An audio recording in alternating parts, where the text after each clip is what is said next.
ආයුබෝවන් සියලු දෙනාටම අදත් ඔයගොල්ලෝ සාදරයෙන් පිළිගන්නවා AT Pro Academy YouTube channel එකට.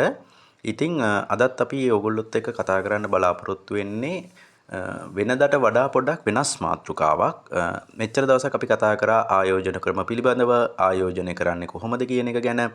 ඊළඟට විවිධ ආයෝජන වර්ගවල ඔයගොල්ලන්ට මුදල් පිළිබඳ සුරක්ෂිතතාවය ඇති කරගෙන කොහොමද ආයෝජනය කරන්න කියලා වගේ ගොඩාක් දැනුම සම්බන්ධයෙන් ආයෝජනය කරන්න දැනුම තමන්ට අවශ්‍ය කරන දැනුම සම්බන්ධයෙන් ගොඩාක් වීඩියෝස් ඔයගොල්ලන්ට අරගෙන ආවා. රිස්ක් එක මැනේජ් කරන්නේ කොහොමද? රිස්ක් මැනේජ් කරලා නිවැරදි විදිහට නිවැරදි ආයෝජන වලට යොදවන්නේ කොහොමද මුදල්? මේ වගේ අපි ගොඩාක් දේවල් කතා කරානේ. ඉතින් අද පොඩ්ඩක් මම වෙනස් මාතෘකාවක් ඔයගොල්ලොත් එක්ක කතා කරන්න බැලුවා. නිකන් ඔයගොල්ලන්ගේ දැනුමට යමක් එකතු කිරීම සඳහා තමයි ඉතින් මේ මාතෘකාව කතා කරන්න බලාපොරොත්තු වෙන්නේ. ඉතින් මේ දක්වා channel එක subscribe කරපු නැති කෙනෙක් ඉන්නවා නම් channel එක subscribe කරලා දිගටම අපිත් එක්ක රැඳිලා ඉන්න කියලා ඉල්ලීමක් කරනවා. හොඳයි. ඉතින් අද මම ඔයගොල්ලොත් එක්ක කතා කරන්න බැලුවේ මේ ලෝකයේ තියෙන ව්‍යාපාර ගත්තහම මේ ව්‍යාපාරවල ආදායම ඒගොල්ලන්ගේ රෙවෙනියු එක අනුව මේ ව්‍යාපාර කොහොමද උපරිම ආදායමක් උපයපු ව්‍යාපාර තියෙන ලෝකේ මොනවද කියන එක සම්බන්ධයෙන් තමයි අද නිකන් ඔයගොල්ලොත් එක්ක පොඩි මාතෘකාවක් විදිහට අරගෙන කතා කරන්න බලාපොරොත්තු වෙන්නේ. ඉතින් ඔයගොල්ලන්ට දැන් පේනවා ඇති මේ තමයි ලෝකේ ආදායම ඉපීම අතින් ඉහළම ආදායම ඉපීම ලබා ගන්න ව්‍යාපාරයන් ටික. ඔයගොල්ලන්ට පේනවා ඇති Walmart එක තියෙනවා, Amazon තියෙනවා, Saudi Aramco තියෙනවා, Sinopec එක තියෙනවා, Berkshire Hathaway එක තියෙනවා. ඊළඟට United Health තියෙනවා, Apple තියෙනවා, PetroChina තියෙනවා, CVS Health තියෙනවා, Alphabet තියෙනවා. එතකොට මේ කියන කම්පැනිස් වල ඔයගලන්ට පේනවා ඇති දැන් Walmart එක ගත්තොත් එහෙම ඒගොල්ලන්ගේ රෙවෙනියු එක වෙනවා ඩොලර් 680.98ක් බිලියන්. Amazon එක ඩොලර් 650.31 බිලියන්. Saudi Aramco එක ඩොලර් 478.54ක් බිලියන්. ඒ වගේම Sinopec එක ඩොලර් 444.74ක් බිලියන්.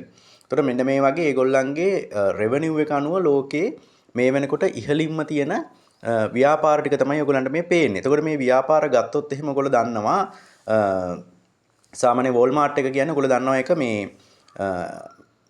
ඇවිල්ලා සුපර් මාකට් චේන් එකක් තියෙන, ග්‍රොසරි ස්ටෝර්ස් තියෙන, ඒ වගේම ඒ සම්බන්ධයෙන් වැඩ කටයුතු කරගෙන යන ආයතනයක්. ඒකත් ඇමරිකන් මල්ටිනේෂනල් රිටේල් කෝපරේෂන් එකක්. ඊළඟට ඔයගොල්ලෝ ගත්තොත් එහෙම Amazon ඔයගොල්ලෝ හොඳටම දන්නවා ඒකත් ඔන්ලයින් පාවිච්චි කරන e-commerce තියෙන ඔන්ලයින් බිස්නස් කරන ඒ වගේම පොත් සම්බන්ධයෙන් ඒ දේවලුත් ඔයගලන්ට එකෙන් ගන්න පුළුවන්.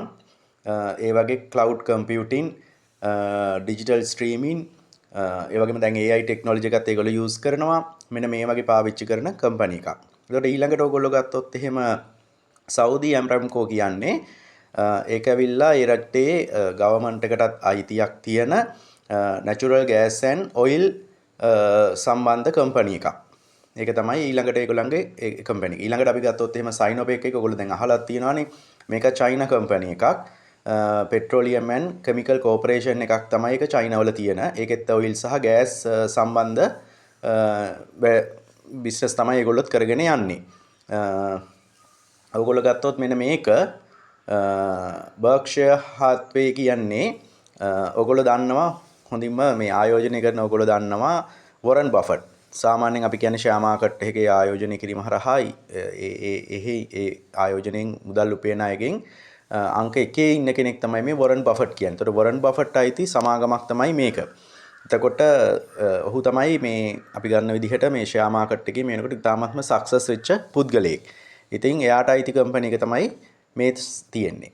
එතකොට මෙන්න මේ විදිහට ඔයගලන්ට පේනවා මේ ලෝකයේ මේ වෙනකොට ඉහළම ආදායම් ලබන කම්පැනිස් ටික තමයි ඔය අපි කතා කරේ. එතකොට මේ විදිහට ඉහළම ආදායම් ලබන තැනට මේ කම්පැනිස් එන්නේ මේ ඒගොල්ලන්ගේ ව්‍යාපාරවල ඒ නිවැරදි දැක්ම සහ ඒ ව්‍යාපාර හරි විදිහට අවශ්‍ය පරිදි කරගෙන යෑමත් එක්ක තමයි මෙතෙන්ට මේගොල්ලෝ ඇවිල්ලා තියෙන්නේ. ඉතින් ඇත්තට මෙතන වැදගත්කම තමයි ඕගොල්ලොත් පොඩි ව්‍යාපාරයක් පටන් ගත්තට පස්සේ හැමතිස්සෙම ඕගොල්ලෝ අර මේ බලාපොරොත්තු වෙන්න එපා ව්‍යාපාරය ආරම්භ කරපු ගමම්ම ඒකෙන් ප්‍රතිලාභයක් ලැබෙයි කියලා. කිසිම අවස්ථාවක මේ ව්‍යාපාරය පටන් ගත්ත ගමන් ලාභයක් ලැබෙන්නේ නැහැ. උදාහරණයක් විදිහට පළවෙනි වර්ෂයේදී සමහරලාට ඕගොල්ලන්ට ලාභයක් නෙමෙයි පොඩි පාඩුවක් වෙන්නත් පුළුවන්. දෙවෙනි වර්ෂයේ වෙනකොට අර පාඩුව නැතු වෙලා ඔයගොල්ලෝ යොදපු කැපිටල් එකට ප්‍රාග්ධනයට යම්කිසි මුදලක් ලැබෙන්න පුළුවන්. තුන්වෙනි අවුරුද්දේදී තමයි සමහරට ඔයගොල්ලන්ට සුළු ලාභයක් ලැබෙන්නේ.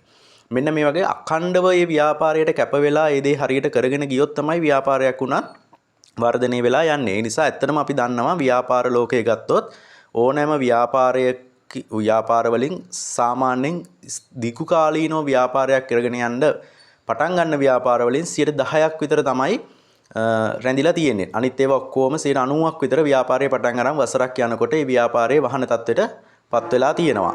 ඉතින් ඒක නිසා මේ ව්‍යාපාරයක් කරන ඕගොල්ලන්ට ඉතාමත් වැදගත් දේ තමයි හරියට නිවැරදි දැක්මක් එක්කලා දිගු කාලීනව මේ ව්‍යාපාරය දිගටම කරගෙන යන එක. ඉතින් මම මේ ඔයගොල්ලන්ගේ දැනුමට යම්කිසි දැනුමක් පොඩ්ඩක් එකතු කිරීමක් කළේ මේ වෙනකොට ලෝකයේ තියෙන ව්‍යාපාර සම්බන්ධයෙන්.